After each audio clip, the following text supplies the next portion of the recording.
नमस्कार दोस्तों, मैं मोहित शर्मा और स्वागत है आपका हमारे YouTube channel education by Mohit Sharma. दोस्तों इसमें पहला क्वेश्चन है आपका, ज्योति तीव्रता का मात्रक क्या होगा। तो दोस्तों ज्योति तीव्रता का मात्रक होता है कैंडेला। नेक्स्ट है घनत्व का मात्रक क्या होता है। दोस्तों D बराबर होता है m/b और m का मतलब होता है द्रव्यमान। द्रव्यमान हम kg में निकालते हैं। ऐसे ये आपका आंसर C बिल्कुल सही हो जाएगा। तो एक जग में 2 लीटर दूध उपस्थित है, दूध का आयतन मीटर क्यूब में क्या होगा। तो दोस्तों जग में 2 लीटर दूध प्रेजेंट है यहाँ पर, तो 2 तो आपका ये हो ही जाएगा, डायरेक्ट दे रखा है, और लीटर को यहाँ पर मीटर क्यूब में रिप्रेजेंट किया जाएगा, तो 10⁻³ ये मीटर आपका ये आंसर हो जाएगा। तो ए ऑप्शन यहाँ पर आपका बिल्कुल सही होने वाला है। नेक्स्ट क्वेश्चन है, किसी पदार्थ ए के 2 ग्राम को 18 ग्राम जल में मिलाकर 1 बिलियन प्राप्त किया जाता है, विलेय ए का द्रव्यमान प्रतिशत क्या होगा। तो दोस्तों विलेय ए का द्रव्यमान प्रतिशत निकालना है। द्रव्यमान प्रतिशत निकालने का सूत्र होता है, ऊपर आ जाएगा आपका विलेय की ग्राम में मात्रा, नीचे बिलियन की ग्राम में मात्रा, इनटू में 100। अब विलेय की ग्राम में मात्रा आपकी यहाँ पर कितनी दे रखी है, 2, और बिलियन आपका क्या हो जाएगा, विलेय प्लस विलायक बराबर बिलियन होता है। तो विलायक 18 ग्राम है, विलेय 2 ग्राम है, 18 और 2 को हम ऐड कर देंगे तो ये आपका 20 आ जाएगा। और परसेंटेज निकालने के लिए 100 से क्या किया जाता है, मल्टीप्लाई। अब जब आप इसको सॉल्व करोगे तो सॉल्व करने पर ये आपका क्या आ जाएगा, 200/20 और 10 बार ये कट जाएगा। तो सी ऑप्शन यहाँ पर आपका सही हो जाएगा। तो 3 संख्या दे रखी है, 161 सेंटीमीटर, 0.161 सेंटीमीटर और तीसरा है 0.161 सेंटीमीटर। यहाँ पर 2 संख्याएं आपकी एक जैसी दे दी हैं, 0.161 और 0.161 ये दोनों सेम दे रखी हैं। तो इन दोनों में तो सार्थक अंक आपके सेम होने ही वाले हैं। देखो फर्स्ट वाले में 161 3 संख्या है, तो इसमें 3 सार्थक अंक हो जाएंगे। दूसरे में भी 0.161 दे रखा है, और पॉइंट से पहले यदि कोई 0 आती है तो उसको सार्थक में काउंट नहीं किया जाता। तो दूसरे वाले का आंसर भी 3 हो जाएगा, और तीसरा वाला तो सेम है ही है, तो उसका आंसर 3 होना ही है। तो बी ऑप्शन इसका बिल्कुल सही होगा। एक फोर से आस्य है।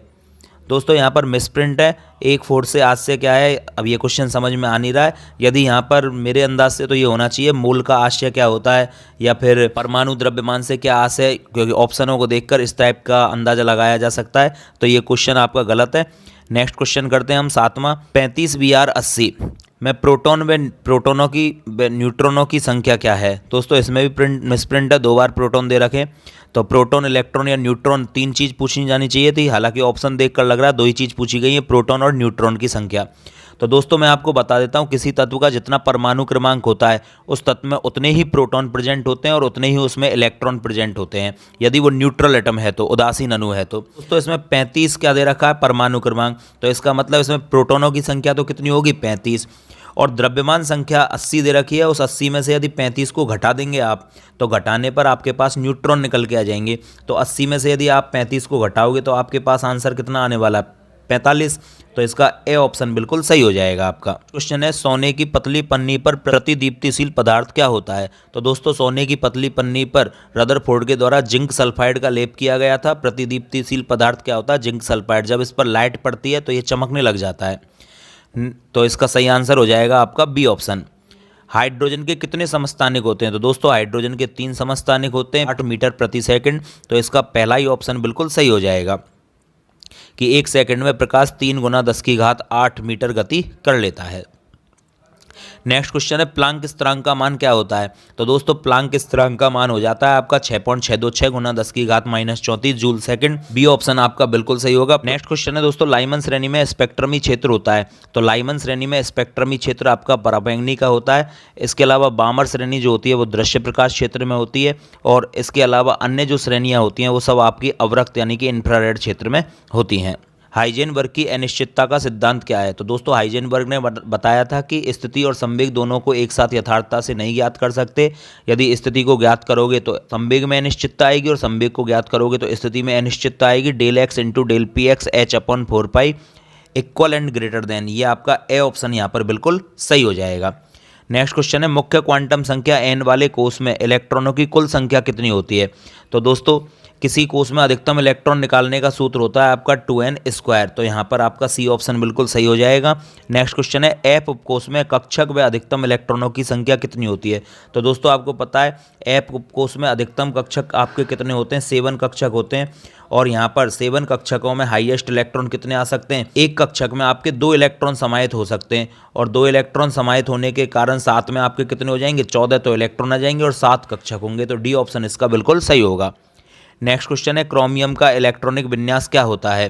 तो दोस्तों क्रोमियम का इलेक्ट्रॉनिक विन्यास होता है ये आपबाउ नियम का उल्लंघन करता है, तो 3d5 4s1 हो जाएगा।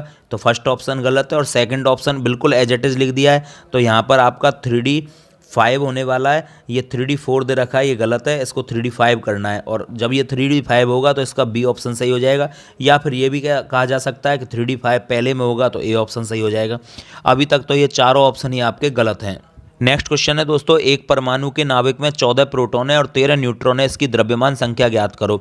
तो दोस्तों प्रोटॉन और न्यूट्रॉनों की संख्या को जब जोड़ दिया जाता है तो द्रव्यमान संख्या निकल के आती है 19 पोटेशियम 40 और 20 कैल्शियम 40। तो दोस्तों डायरेक्ट समझ में आ रहा है, इनके परमाणु भार आपस में समान है और जिनके परमाणु भार आपस में समान होते हैं उनको समभारिक कहा जाता है, तो बी ऑप्शन बिल्कुल सही हो जाएगा।